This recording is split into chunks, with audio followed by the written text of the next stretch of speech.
Well, good morning, everyone. Welcome to the next session. My name is Tony Spicci, and I'm going to talk to you a little bit today about becoming a GISP and the benefits of professional certification. Just real quick, an introduction to, ooh, that's the wrong button. Let's try that one. There we go. So just a little bit about myself. I'm the executive director of the GIS Certification Institute, a job I've had for about 2 years now. I'm also a Packer fan. I work for the Kansas City Chiefs. I like to blow things up, professional pyrotechnician. So pretty busy guy, but this is my main job, and this is what I really enjoy doing a lot. So the GIS Certification Institute, we're a not-for-profit organization, and we provide the Geographic Information Systems community, or the geospatial community, with the only internationally recognized certification program, and that's the GISP certification. Like I said, we're not-for-profit. We're based in the United States, but we have GISPs in over 57 countries, so we are truly a worldwide certification. And the GIS Certification Institute was an idea that started in the 90s when a group of geospatial professionals, mostly folks from ERISA, started talking about the idea of creating a professional certification for the geospatial industry. Back then, GIS was really software more than anything else, and a bunch of people doing that work.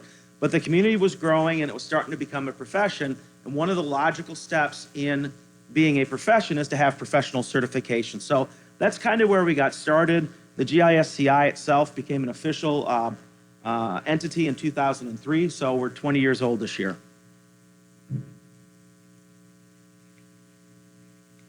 Got to get used to this remote. So right now, the governance board of the GISCI consists of 4 organizations: NSGIC, National States Geographic Information Council, ERISA, AAG, and UCGIS. And this year, we actually added a GISP to our governance board as well. So we now have 9 members. And so we actually, if you're a GISP, you should have seen the note for the election. We actually elected a GISP to represent GISPs on the board, ensure that we have that broad representation. The number of organizations here is not static. It changes over the years. We've had a couple organizations that were part of our governance board that disbanded, but we're always looking for more folks and more partners in our organization. So let's talk a little bit about the GISP process, what the requirements are, what the costs and the like. Our certification is a portfolio and an exam-based certification. So all initial GISPs must do 3 things. They must submit a portfolio, they must take and pass the geospatial knowledge exam, and then they have to agree to a set of ethics that we have within our industry. There are GISCI geospatial ethics, and they're basically based on the concept of you shall do no harm. Those ethics and those ideas are similar to other professions, but they've been adopted to the geospatial community, and they're very important to us. If you're going to be a GISP, you always have to conduct yourself in a very ethical manner. So those ethics are very, very important. The portfolio is basically an attestation of your education, experience, and then contributions back to the profession. All GISPs require a minimum of 4 years of professional experience to get the GISP, but you don't have to wait to start the process when you have that 4 years of experience. You can start the process at any point in your career. We actually have folks that have taken the exam out of college and passed and started that journey, but it does require the 4 years to actually get the GISP. And then that last piece is to take and pass the geospatial technical knowledge exam. When you become a GISP, your certification is good for 3 years. At the end of those 3 years, if you want to continue to be a professional, you have to recertify. The recertification process is significantly easier. You still have to agree to abide by the code of ethics, so you sign an ethics statement, and then you just submit a portfolio. That portfolio is much smaller because you only have a 3-year period in which to obtain those points. With the initial GISP, you basically start from the day you're born until the day you hit submit. Anything that's happened in that period of time counts towards your portfolio. Recertification is that 3-year window, so it's much smaller for that reason.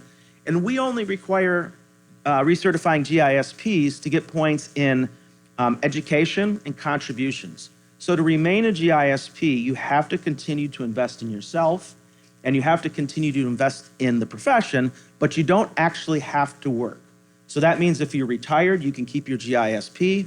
It also means if for whatever reason you're not actually employed during that period, it doesn't count against you. And where that was a huge bonus was during COVID, where a number of folks lost their job for whatever reason, or actually just left the workforce because they had to care for a family member that was sick. That we didn't penalize them for that. They continued to again, invest in themselves. They remained active in the community, and so they were able to recertify. That being said, experience does and can count towards your supplemental points in that portfolio. The fees associated with becoming a GISP, initial GISPs pay a $100 application fee, a $100 portfolio review fee, and then a $250 exam fee for North America. Our international candidates have to pay $50 more, $300, and that's really just to cover the cost. It costs us more to deliver the exam internationally. And then there's an associated maintenance fee of $95 per year. So initial GISPs, the application fee and the portfolio fee, they're one-time fees. You pay them once and you're done. And they can be paid at any point in the process. So you could submit your portfolio today and pay that $100. And then in June or maybe December when you take the exam, you could pay for that exam as well. So that allows you to kind of spread out those payments.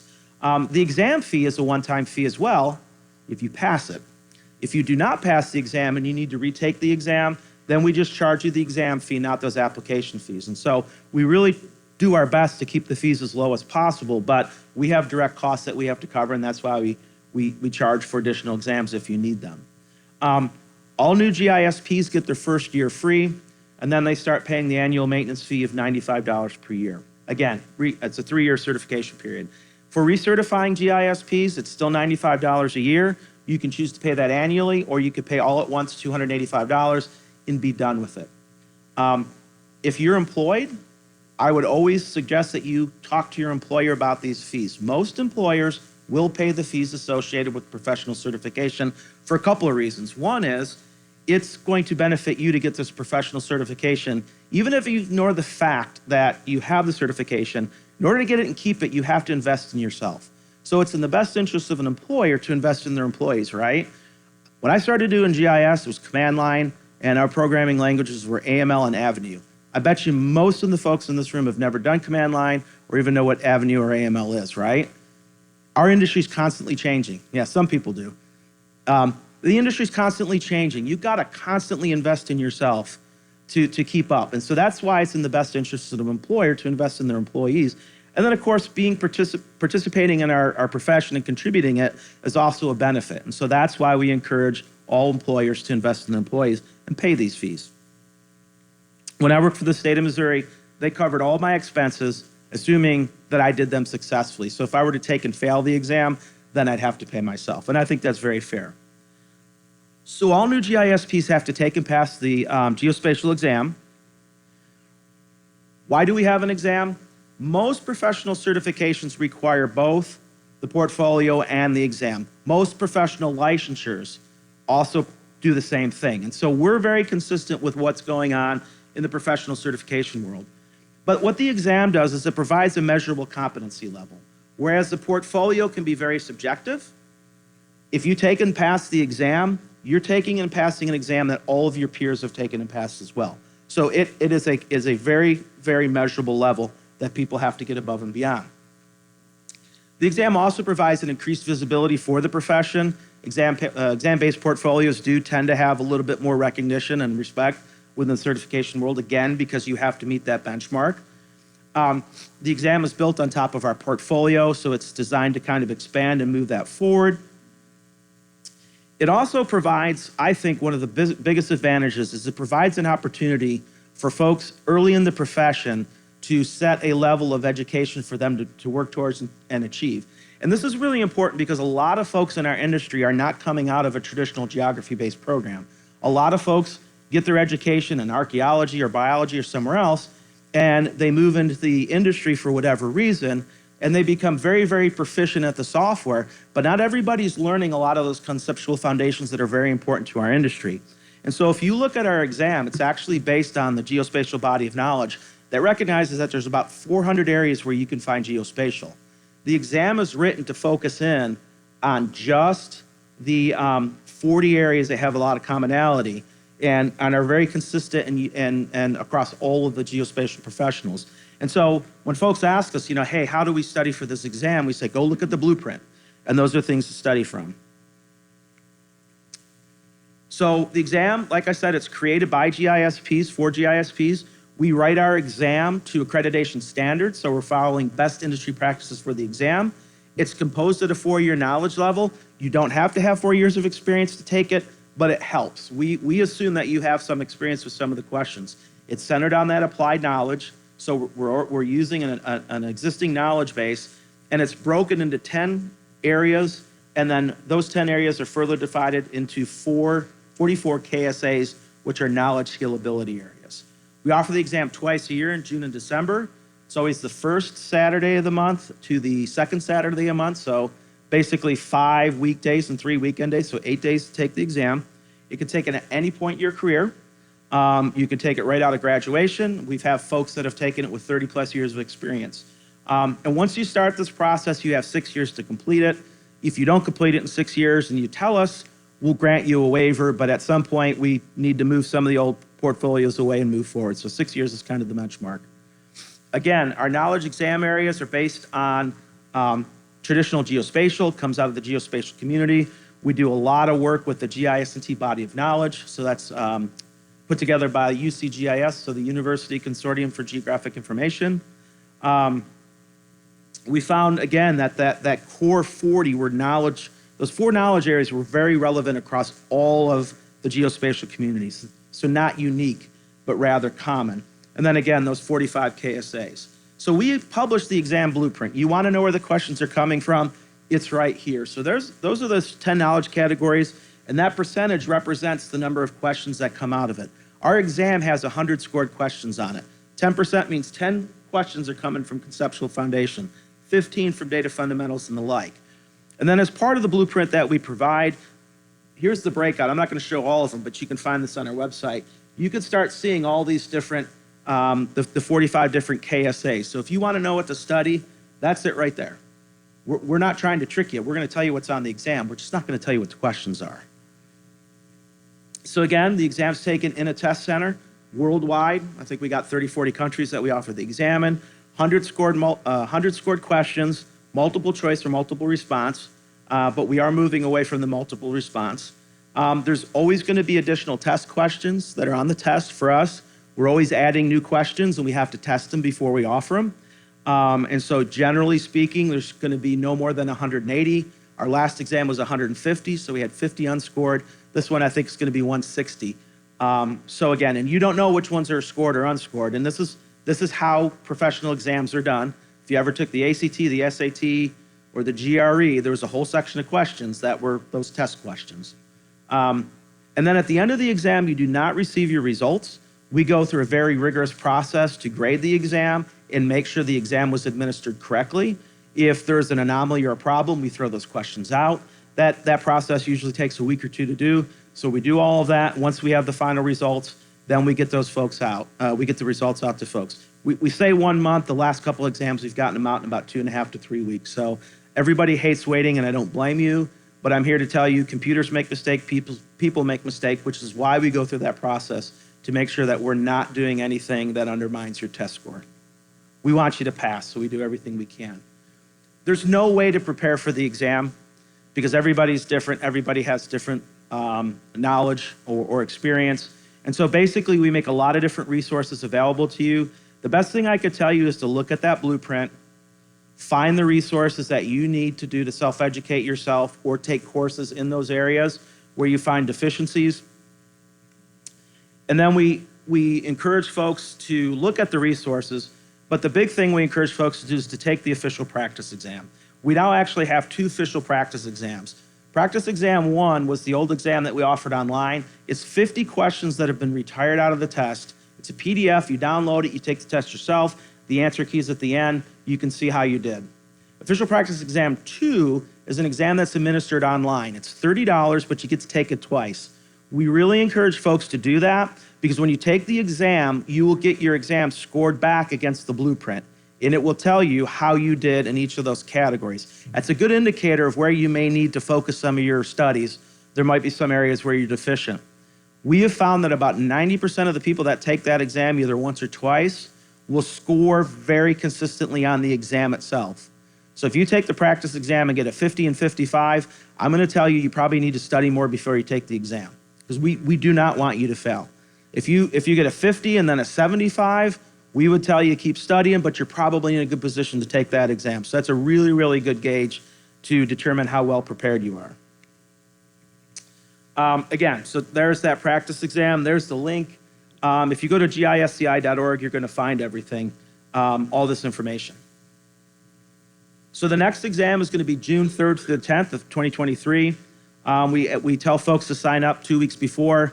You can literally sign the day of, but we can't guarantee that you're going to have a spot at a testing center if you do that. And it is administered worldwide. So what are the benefits of certification? I am running out of time, but professional certification is really a way in which an individual can show that he has knowledge, experience, and skills in a specific profession.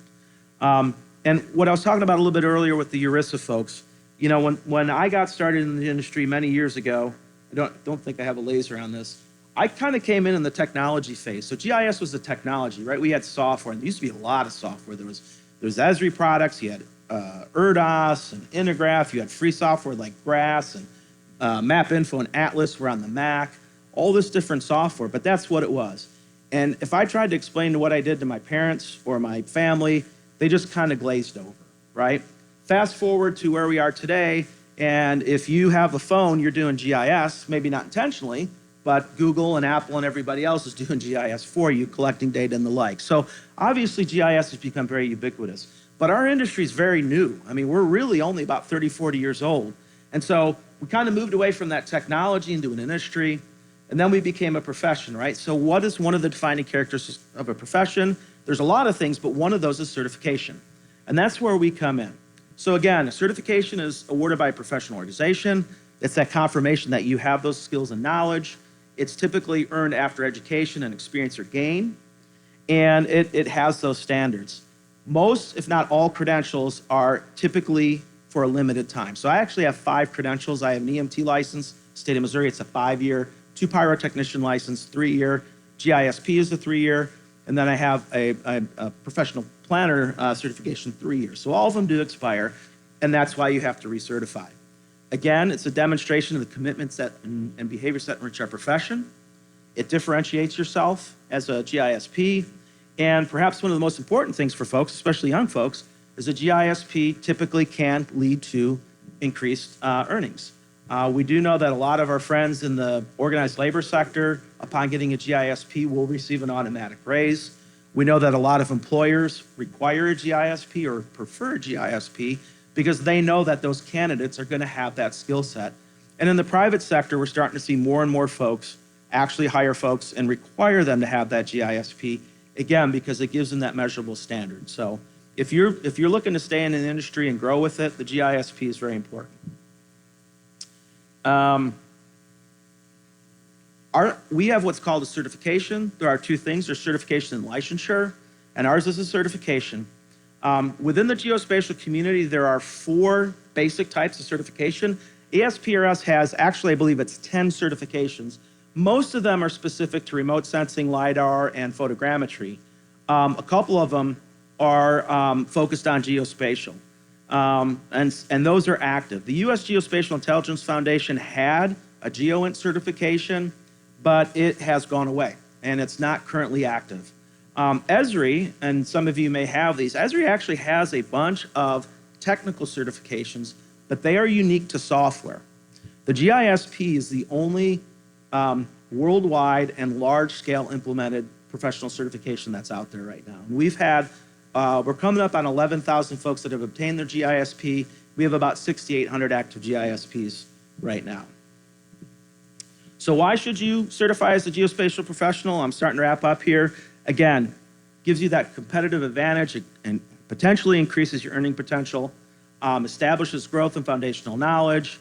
But I think the keys are, if you're going to be a GISP, you have to do 3 things. One is ethics, which I think should go without saying. We should do ethics in everything we do, regardless of whether we're a geospatial professional or not. But being a GISP is an investment in yourself. That's that education component.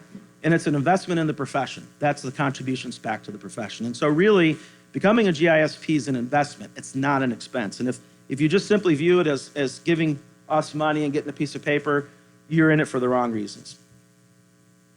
So I'm going to skip these. I thought I hid them, but apparently I did not. But I would encourage you to come visit me, and I could talk about all these things. So just kind of wrapping up, and I want to leave some time for questions. Becoming a GISP takes an investment, and maintaining it is an investment again. And again, like I talked about, it's maintaining that investment both in yourself and the field. GISPs are active in their profession. They're leaders.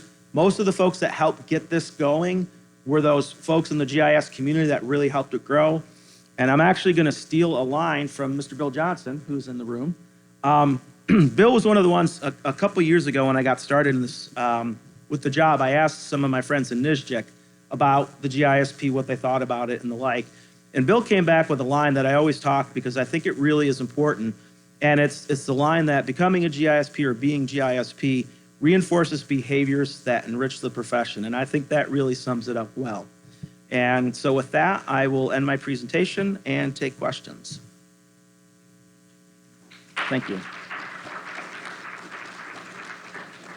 I normally do that in 40 minutes, so I apologize for going quickly. Yes, sir.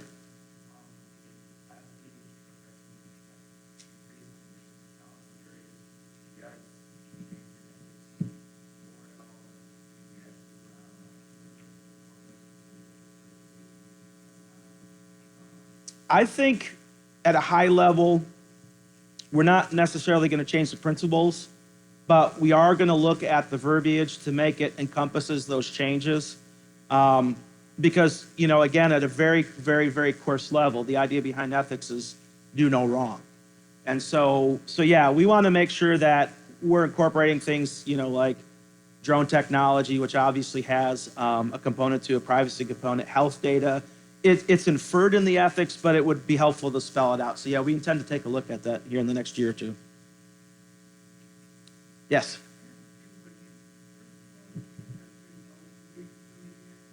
You do not. You do not need any college degree at all, although the college degree helps you in your education points. It counts towards education. We have very few that don't have any type of formal education, but we have GISPs that have earned GIS certificates and associate's degrees, so but it's not a requirement. Yeah, so the way the education works is we value any form of education. So it doesn't matter what your degree is in, it will earn you points. Your coursework, your going to workshops and conferences, those have to be geospatially related. But again, we have a very wide net on that because, you know, traditionally GIS 1, GIS 2, cartography and the like, right? But when I was in college, I took research methods. So that is a part of the job that I do, so that would count. Any type of geometry, statistical stat class, spatial stats. So it's a pretty wide range in what we allow for education. I'm sorry, what kind of what? So for education, it's really any type of education, formal degree, accredited class, non-accredited class, and participation in conferences, workshops, and the like.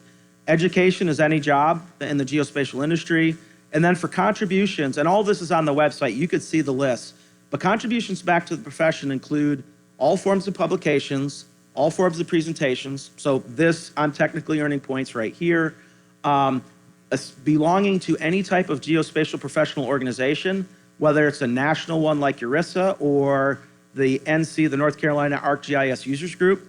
So again, being active in the participation.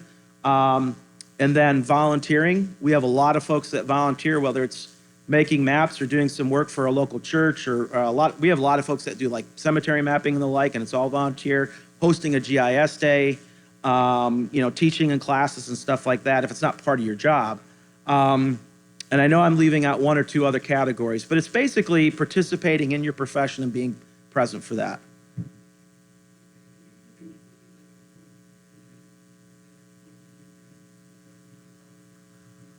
It depends. If you're doing that, if your job is to make maps, then that would not count towards a publication.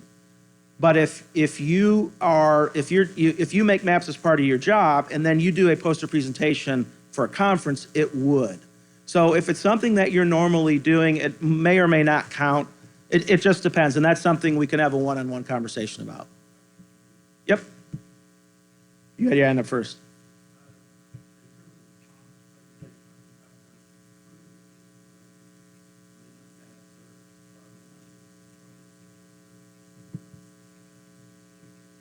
Yes, so on initial certification, anything with 2 points or less does not require documentation. And on recertification, there's no documentation at all except the ethics statement. And the reason is, if you're going to agree to abide by a set of ethics, then we have to believe that you're not going to lie to us on recertification. But yeah, if it's especially like presenting at a conference 10 years ago, if you don't have something, that's fine. And what, just a really good tip, when you're doing your portfolio, start with the most recent stuff and the stuff that has the biggest points, and then work backwards. And once you get to the 150 on the initial and you have the categories covered, stop. We do not give out gold stars for people. We had somebody a couple months ago submit 700 points. It's like, that's great, but you know what? There's no asterisk, there's no star, everything stays the same. And that person probably spent way too much time finding that information. No. Yes, sir, and then.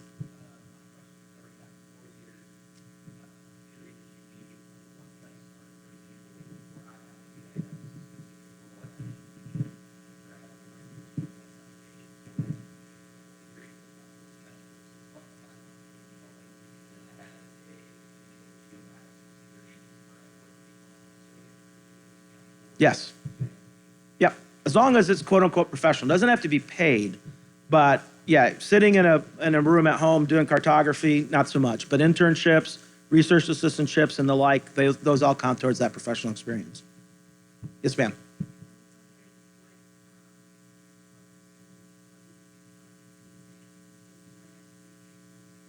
Well, before COVID and into COVID, we were in the mid 60s and going up.